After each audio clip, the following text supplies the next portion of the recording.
Assalamualaikum warahmatullahi wabarakatuh.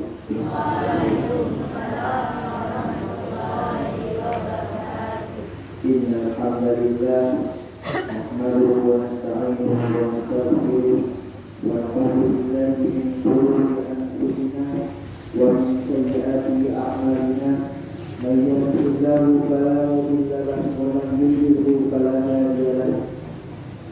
Asyhadu an la ilaha illallah wahdahu la syarika lahu wa asyhadu anna Muhammadan abduhu wa rasuluh alladzi la nabiyya wa la rasula ba'dahu.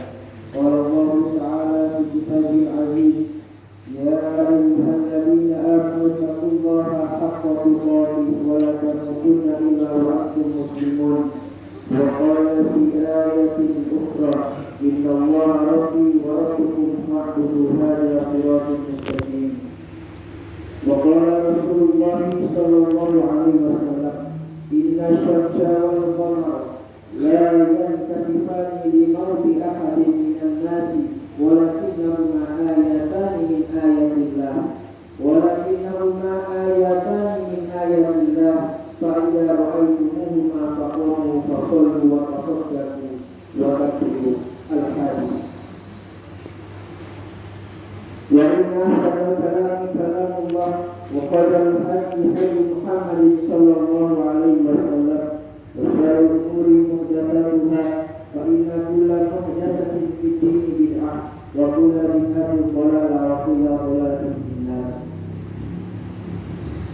Jamaah salat khusus rahimani wa rahimakumullah, marilah kita senantiasa meningkatkan ketakwaan kita atas segala fenomena alam yang telah Allah kuasakan terjadi pada hari ini dan terjadi pada waktu ini. Karena tiada sesuatu yang kemudian telah terjadi, baik yang telah lalu ataupun sekarang ataupun yang akan datang, melainkan semuanya telah ditetapkan di dalam Lauhul Mahfuz. Sidang salat khusus rahimani wa rahimakumullah, suatu ketika kunna 'inda Rasulillah sallallahu alaihi wasallam, ketika ada sahabat Abu Bakar dan bersama sahabat-sahabat yang lain, mereka bersama di sisi Rasulullah sallallahu alaihi wasallam sembari menemani beliau yang kemudian sedang dilanda kesedihan karena telah ditinggal wafat oleh salah satu anaknya, yaitu yang bernama Ibrahim. Ibrahim adalah salah satu anak yang kemudian hasil buah kasih dari salah satu istri-istri beliau yang bernama Maria al-Qibtiyah. Maka ketika Nabi beserta keluarganya baru ditimpa musibah atau diuji dengan wafatnya salah satu anak-anaknya, yaitu sekitar pada tahun 6 Hijriah, selepas perjanjian Hudaybiyah ketika itu, selepas Amr bin As diperintahkan oleh Nabi Shallallahu Alaihi Wasallam untuk berdakwah dan mengirimkan surat kepada Raja Mesir. Fa'akashfa bisyamsi faqala Nabi sallallahu alaihi wasallam, maka tiba-tiba hari yang tadinya terang benderang mulai gelap. Fa'akashfa bisyamsi, maka Allah berkehendak ketika itu terjadilah gerhana matahari yang pertama terjadi pada zaman Nabi sallallahu alaihi wasallam. Faqala Nabi yajurru rijahu, maka kemudian Nabi buru-buru dan kemudian menyeru kepada seluruh sahabatnya dan keluarganya supaya mereka bergegas ke masjid.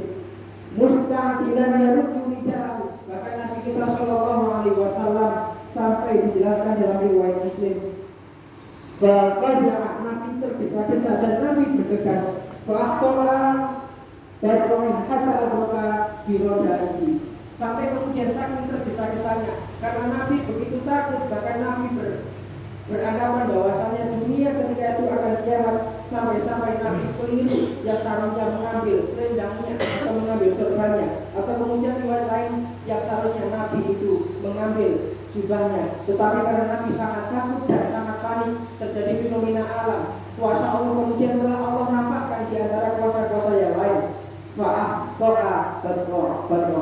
Maka kemudian Nabi sampai saking takutnya, sampai kemudian yang seharusnya mengambil jubahnya, yang seharusnya mengambil selendangnya, tetapi Nabi malah kemudian salah mengambil baju besinya, sampai kemudian hatta udrika bidai, sampai kemudian istri-istri beliau kemudian menunjukkan bahwasanya ini adalah pakaian yang hendak dibawa. Masyaallah muslimin rahimani wa rahimakumullah. Kenapa Nabi kita sallallahu alaihi wasallam begitu bergegas ketika mendapati fenomena alam, yaitu gerhana matahari ketika itu, dan selanjutnya gerhana bulan. Karena ada dua hal yang perlu Nabi sampaikan. Ketika terjadi desas-desus di mana masyarakat Muslim, termasuk atas hasutan-hasutan orang-orang kafir dan orang-orang musyrik dan orang-orang munafik ketika itu, tersebar desas-desus bahwasanya terjadinya gerhana matahari tersebut, terjadinya gerhana pada waktu itu karena ada salah satu kematian dari anak Muhammad, yaitu yang bernama Ibrahim. Nabi Muhammad merasa perlu untuk kemudian memberikan arahan untuk menjaga akidah umatnya. Maka kemudian kata tamulah ilal masjid, sampai kemudian Nabi bergegas masuk ke dalam masjid. Fataqulna, maka kami masuk di dalam bersama Nabi Sallallahu Alaihi Wasallam. Faqulna bina, dan kami sholat bersama Nabi. Rak'atain hatta injalat syamsi, dan kami melaksanakan sholat 2 rakaat sampai kemudian lamanya, sampai gerhana itu kemudian mulai hilang. Kemudian dijelaskan di dalam riwayat lain, dalam riwayat Bukhari, Rasulullah Sallallahu Alaihi Wasallam binas, maka ketika terjadi gerhana matahari, maka Nabi sholat bersama para sahabatnya. Faqama, maka Nabi berdiri.